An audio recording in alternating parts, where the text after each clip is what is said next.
Welcome to the video series on the guiding principles on internal displacement, why and how they matter. I am doing this as the UN Special Rapporteur on the human rights of internally displaced persons. My name is Cecilia Jimenez-Damary. So welcome again. In the previous video, we discussed Principle 14 on the liberty of movement and freedom of choice of residence. In this video, we will discuss Principle 15 on the right to movement and to leave the country. And I suggest you have a copy of the guiding principles with you at hand.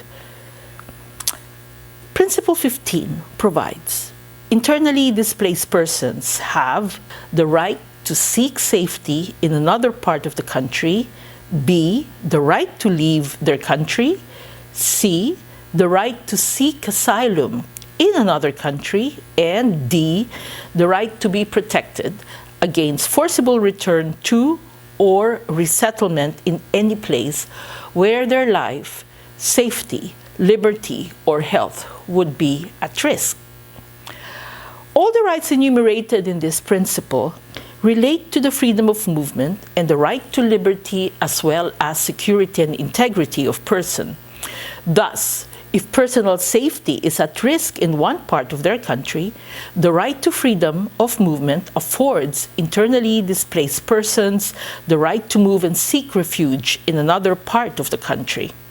If this also means that the internally displaced person, because of such conditions, want to leave the country, this is also a right under human rights, and the fact that he or she is an internally displaced person does not restrict or abrogate that right.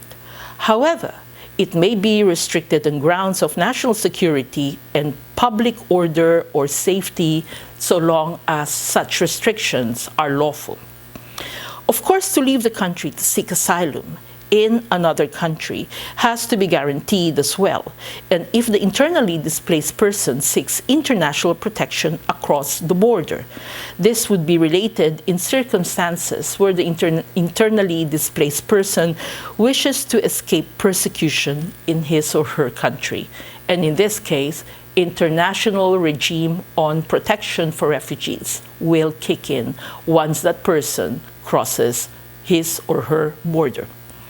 Last but not the least, the right against forcible return to or settlement is related once more to the right to liberty of movement and the right to choose one's residence, the right to security and integrity as well.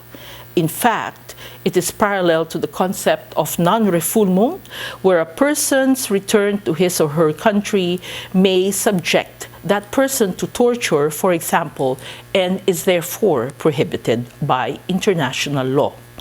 Moreover, this paragraph underscores that internally displaced persons cannot be compelled to return or to resettle in another part of the country.